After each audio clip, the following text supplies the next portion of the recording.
আসসালামু আলাইকুম বন্ধুরা, আপনারা কেমন আছেন?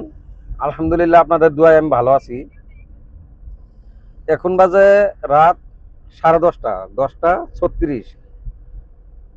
তো হঠাৎ করে আমার কাকার বাড়ি একটা আছে বিলাসী পাড়াতে।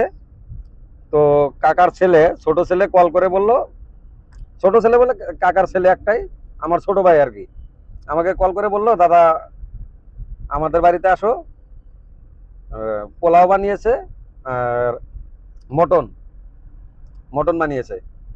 তো ভাই, মটন আর পোলাও আমার খুব ফেভারিট একটা খাবার। তার জন্য দেরি না করে লগের লগ যে অবস্থায় ছিলাম আর কি, রাস্তাতে ওই অবস্থায় বের হয়ে আসলাম। তো ভিডিওটা বেশি লম্বা না করি, তো ডাইরেক্ট আপনাদের সঙ্গে মিলতেছি আমি আমার কাকার বাড়িতে গিয়ে। তো দেখতে থাকেন। তো বন্ধুরা, ফাইনালি এসে পেয়ে গেলাম আমার কাকার বাড়ি। তো দেখেন, আমার ছোট ভাই খাবার কথা শুনছে না, আগে আগে যাচ্ছে। তো আগে আগে গিয়ে গেটটা খুলতেছে। গেটটা আরও লাগানি, কারণ জানে যে আমরা আসবো, তার জন্য আর গেটটা লাগাইনি।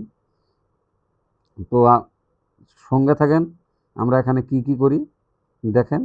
এই যে এই ভাই আমাকে কল করছিল, কিন্তু এসে দিই ভাই ব্রেক ড্যান্স মারতেছে। তো এসে আর দেরি করলাম না, সঙ্গে সঙ্গে বসে গেলাম খাবার জন্য। তো আমাদের সম্মুখে তো পোলাও এসে গেছে। তো ফুট করে আমি অন্য একটা থালি থেকে একটা কাজু বাদাম খেয়ে নিলাম। তো আমাদের এখনো সবজিটা আসেনি, তো এসে যাবে। তো এসে গেল, তো আমি খাই, আপনারা দেখতে থাকেন, খাবার পরে দেখা হচ্ছে। তো খাবার দাবার শেষ করে সবাই এখানে বসে আছে। একজন আবার এত খেয়েছে যে বসে থাকতে পারেনি, শুয়ে পড়েছে। তো আজকের ভিডিওটা এতটুকুই। সবাই ভালো থাকবেন, সুস্থ থাকবেন, দোয়া রাখবেন। খোদা হাফিজ, টাটা, বাই বাই।